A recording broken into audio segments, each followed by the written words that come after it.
तो दोस्तों एसबीआई के जिस अकाउंट की मैंने ऑनलाइन केवाईसी किया था, तो मैं आपको बता देता हूँ कि उसकी जो केवाईसी है वो सक्सेसफुल नहीं हो पा रही थी और ऐसा मैंने 2 बार ट्राई किया। पता नहीं एसबीआई में क्या ही दिक्कत चल रही है।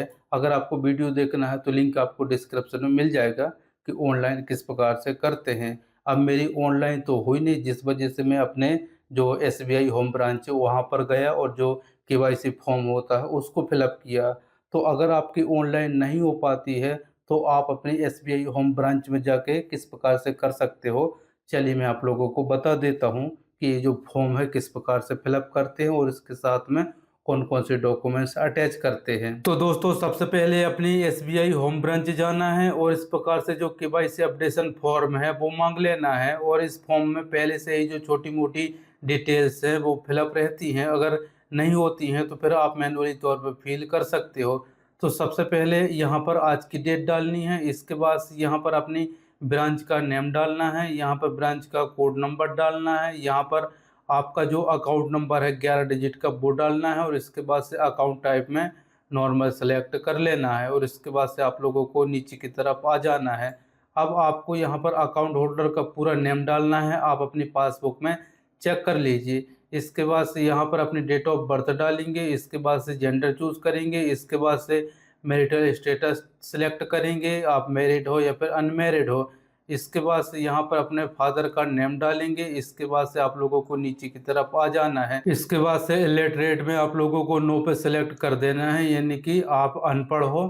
तो हम तो अनपढ़ नहीं है, इसलिए हम नो पे टिक कर देते हैं और इसके बाद से आप लोगों को नेशनैलिटी में इन इंडियन सेलेक्ट कर लेना है। इसके बाद से आप लोगों को आपका जो काम धंधा है उसको सिलेक्ट कर लेना है। अगर आप हाउसवाइफ हो तो इस पर टिक करना है, अगर आप सेल्फ एम्प्लॉयड हो तो इस पर टिक कर देना है या फिर आप अपने हिसाब से जो भी काम धंधा करते हो उसको सिलेक्ट कर लेना है।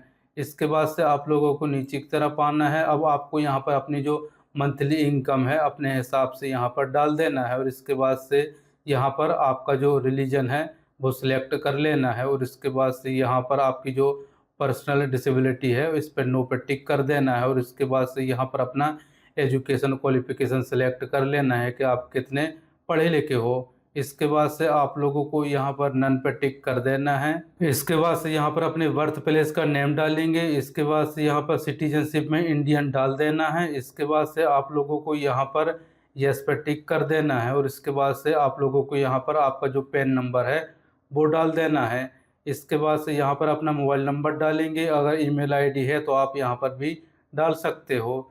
तो ये तो रहा फ्रंट वाला पेज। चलिए अब मैं आप लोगों को जो बैक वाला पेज है वो भी फिलअप करके बता देता हूँ। इसके बाद से यहाँ पर पूछ रहा है कि आप एड्रेस प्रूफ और आइडेंटिटी प्रूफ के लिए कौन सा डॉक्यूमेंट देना चाहते हो, तो हम आधार कार्ड देना चाहते हैं तो हमने आधार कार्ड में टिक कर दिया है। इसके बाद से यहाँ पर आधार नंबर डालेंगे, इसके बाद से आप लोगों को जो एड्रेस डिटेल्स है उस पर परमानेंट पे टिक कर देना है और इसके बाद से एड्रेस टाइप में आप लोगों को रेसिडेंटल टिक कर देना है और इसके बाद से आपके आधार कार्ड में जो भी एड्रेस होगा कंप्लीटली यहाँ पर एड्रेस फिलअप करेंगे और साथ में जो पिन कोड वगैरह है वो भी डाल देना है और इसके बाद से आप लोगों को यहाँ पर टिक कर देना है और इसके बाद से आप लोगों को नीचे की तरफ आ जाना है।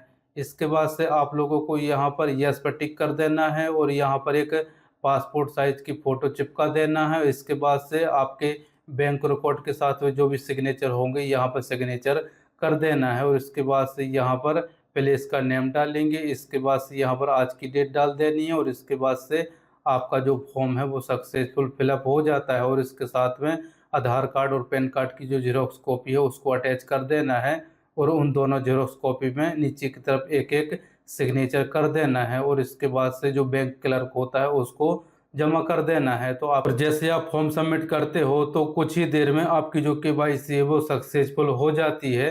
तो देखा दोस्तों, इस प्रकार से अगर आपकी जो केवाईसी है ऑनलाइन नहीं हो पाती है तो आप अपने एसबीआई होम ब्रांच जाके और फॉर्म फिलअप करके केवाईसी कंप्लीट करा सकते हो।